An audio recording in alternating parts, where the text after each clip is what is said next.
MP আনার হত্যাকাণ্ডের ঘটনায় সন্দেহভাজন হিসাবে জেলা আওয়ামী লীগের সেক্রেটারি জনাব সাইদুল করিম মিন্টুকে গ্রেপ্তার করার প্রতিবাদে একটি বিক্ষোভ মিছিল বের হয়।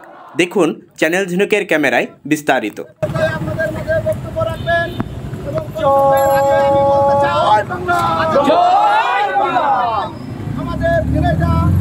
সকল সংগঠনের পক্ষ থেকে মানববন্ধন সংগঠিত হবে।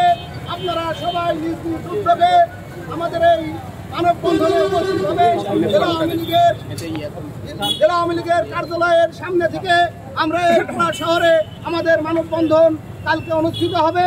সংগ্রামী নেতৃবৃন্দ, আপনারা সবাই দলে দলে যোগদান করবেন এই মানববন্ধনে। এই আশাবাদ ব্যক্ত রেখে আজকের এই কর্মসূচি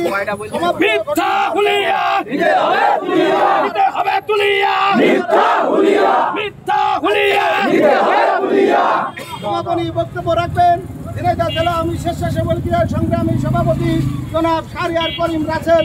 এ পর্যায়ে আপনাদের মাঝে বক্তব্য রাখবেন। রাজপথের মিন্টু ভাই, আমরা তোমায় ভুলি নাই, আমরা তোমায় ভুলি নাই। রাজপথের মিন্টু ভাই, রাজপথের মিন্টু ভাই, আমরা তোমায় ভুলি নাই, আমরা তোমায় ভুলি নাই। রাজপথের মিন্টু ভাই, action action, direct action, Mintu ভাই অ্যাকশন, ডাইরেক্ট অ্যাকশন।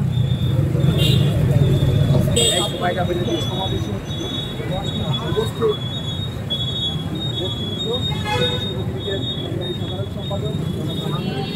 উপস্থিত জেলা আওয়ামী লীগের নেতৃবৃন্দ, আমার সবলীগের অনেক সবলীগের নেতৃবৃন্দ, স্বেচ্ছাসেবক লীগের বিভিন্ন নেতৃবৃন্দ, সাংবাদিক নেতৃবৃন্দ, সকলকে আপনারা সকলে ইতিমধ্যে অবগত হয়েছেন যে আমাদের প্রিয় নেতা জনাব সাইদুল করিম মিন্টুকে হয়রানিমূলকভাবে মিথ্যা মামলায় তাকে গ্রেপ্তার দেখানো হয়েছে।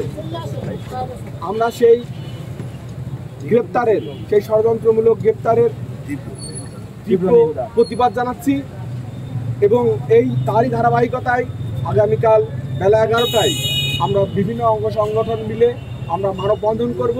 সেই মানববন্ধনে আপনারা সকলেই, বিশেষ করে স্বেচ্ছাসেবক লীগের সকল নেতৃবৃন্দকে, সকল ইউনিটকে উপস্থিত থাকার জন্য আহ্বান জানাচ্ছি। আপনারা সকাল 11টায় অবশ্যই